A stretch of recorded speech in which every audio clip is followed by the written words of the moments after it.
বোধশক্তি বোধশক্তি মানুষের বোঝবার ক্ষমতা, অর্থাৎ কোনো ব্যাপার বা জিনিস কি তার গুরুত্ব কতটা সেইটাই। তো চলো বন্ধুরা, এ নিয়ে আজ একটা ছোট্ট গল্প বলি। এক বাচ্চা ছেলে একদিন মাঠে খেলতে খেলতে একটা চকচকে পাথর কুড়িয়ে পেল। সে সেটা নিয়ে বাড়িতে এসে তার বাবাকে দেখালো। বাবাকে বলল, এ দেখো বাবা, এই পাথরটা আমি পেয়েছি, কিরকম যেন একটা অদ্ভুত পাথর। বাবা দেখলো সত্যিই তো চকচক করছে, সাধারণ পাথর নয়। তখন ওর বাবা বলল যে বাজারে নিয়ে গিয়ে দেখি এ পাথরটা কিরকম পাথর। ওই লোকটা বাজারে নিয়ে যেতে যেতে প্রথমে এক ফলওয়ালাকে দেখতে পেল। ফলওয়ালাকে দেখালো। ফলওয়ালা বলল, পাথরটা দেখতে সুন্দর, তবে এ নিয়ে আমি কি করব। ঠিক আছে, বলল যদি তুমি কেনো তাহলে কি দেবে। তখন সেই ফলওয়ালা বলল, এর বদলে আমি তোমায় 8 থেকে 10টা ফল দিতে পারি, রাজি থাকলে দিয়ে যাও।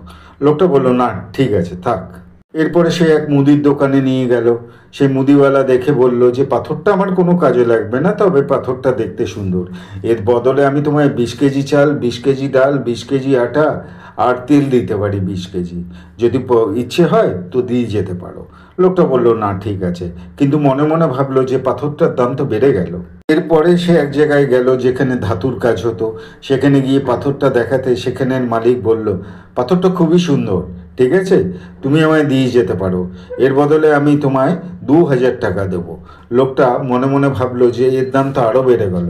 তখন বলল যে না থাক, আমি পরে দেবো যদি দেবার হয়। এরপর লোকটা চিন্তা করে জহুরির কাছে গেল। জহুরির কাছে পাথরটা বার করে দেখাতেই জহুরিতে চোখ বড় বড় করে পাথরটা দেখলো। বললে, এই পাথর তুমি কোথায় পেলে? লোকটা মিথ্যে বলল যে এটা আমাদের পূর্বপুরুষের ছিল, হঠাৎ খুঁজে পেয়েছি, এটা বিক্রি করব। জহুরি তখন বলল, এর বদলে আমি তোমায় 1 লাখ টাকা দিতে পারি, যদি দেবার ইচ্ছা হয় দিতে পারো। লোকটা তখন একটু লোভ পেয়ে বলল যে আরেকটু বেশি দিন। জহুরি বলল, দেখো 1.5 লাখ টাকা, তার বেশি 1 পয়সাও দেবো না।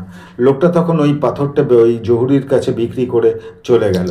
কাজে এর থেকেই বুঝতে পারছেন আমাদের দৃষ্টিভঙ্গিতে, আমাদের বোধশক্তিতে যার যেমন এসছিল তা আমরা তারাই সেইটুকুই বলতে পেরেছি। এরকম আরও অনেক ভিডিও নিয়ে আসছি, অনুগ্রহ করে সাথে থাকুন। নমস্কার।